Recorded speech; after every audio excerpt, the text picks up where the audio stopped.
L'autorité du tourisme de Thaïlande, TAT, en collaboration avec AirAsia, a organisé le voyage AirAsia Skytrax 16 Years Celebration à Krabi, réunissant plus de 120 influenceurs, KOLs, et représentants des médias venus de toute l'Asie.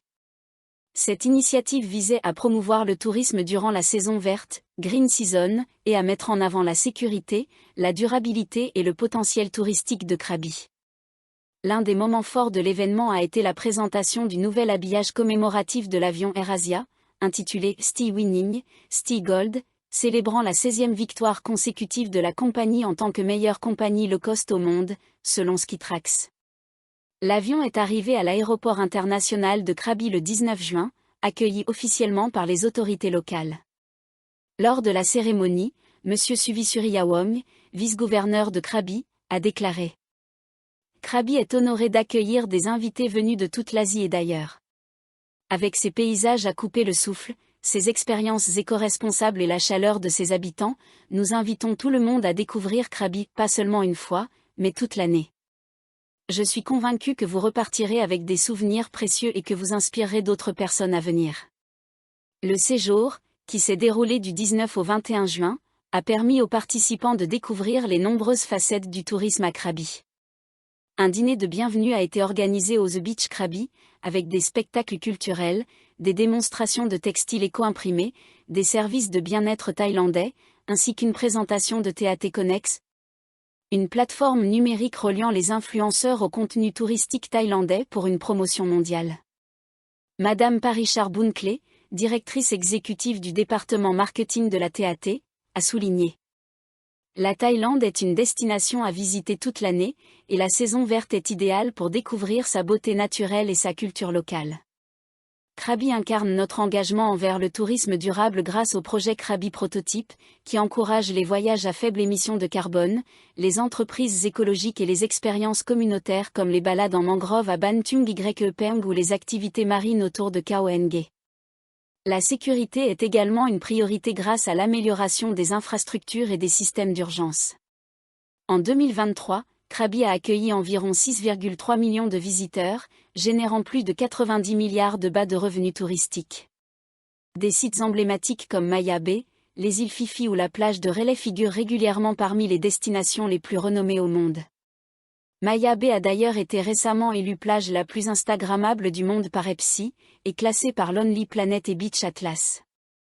La province offre aussi des sources d'eau chaude, des formations calcaires spectaculaires, des activités écotouristiques et une culture locale riche.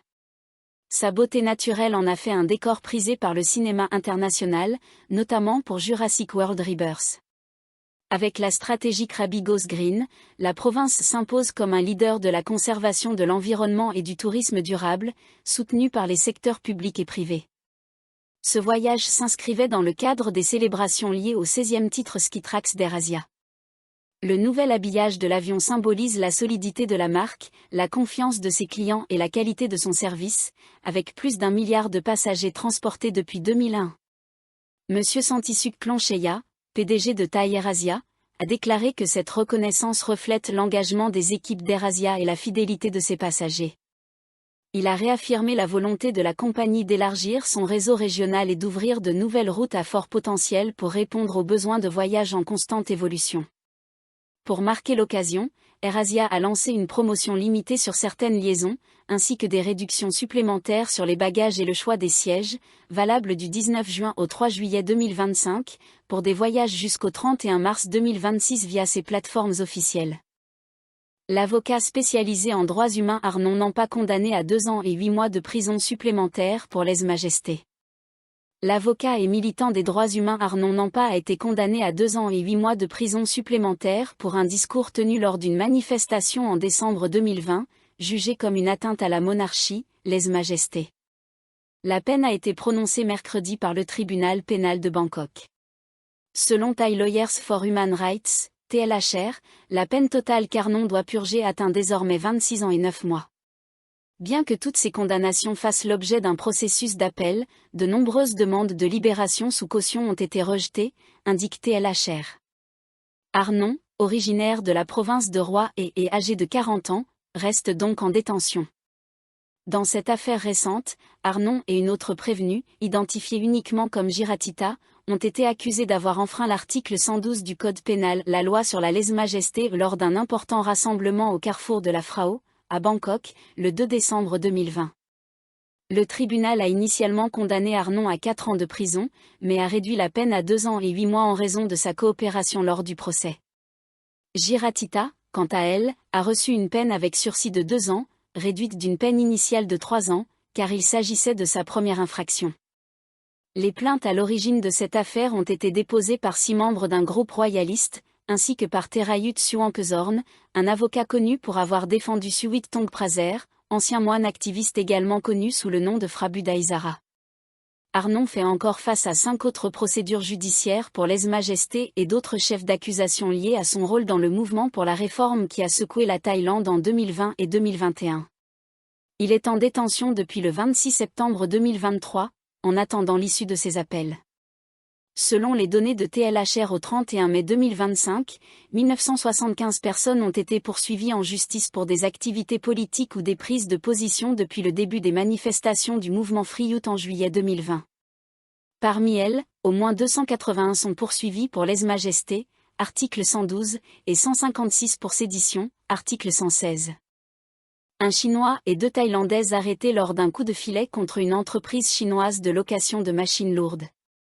Un ressortissant chinois et 2 femmes thaïlandaises ont été arrêtés lors d'une opération policière menée contre 3 établissements appartenant à une entreprise de location de machines lourdes, dirigée par des Chinois et accusés d'utiliser des prêts non thaïlandais, pour un chiffre d'affaires dépassant 500 millions de baht.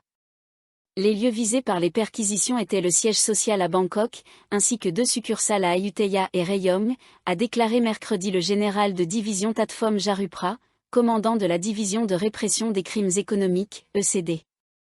Selon la police, l'entreprise importait et louait des engins de chantier, tels que des grues et des chariots élévateurs, et faisait la promotion de ses services sur Facebook. Le nom de la société n'a pas été révélé. 3 personnes ont été arrêtées, Wei Shan, un ressortissant chinois de 38 ans, ainsi que 2 femmes thaïlandaises, Punada, 42 ans, et Natarada, 39 ans. 2 autres individus, encore non identifiés, seraient également impliqués dans les activités de l'entreprise, selon le CD. Les 2 Thaïlandaises étaient listées comme actionnaires de la société, mais n'avaient en réalité investi aucun capital, selon les déclarations de la police. Elles n'étaient que des employés et ne participaient à aucune prise de décision. Elles ont affirmé que les opérations étaient principalement dirigées par les Chinois. L'enquête a révélé que l'entreprise avait été enregistrée comme société holding par un groupe d'investisseurs chinois.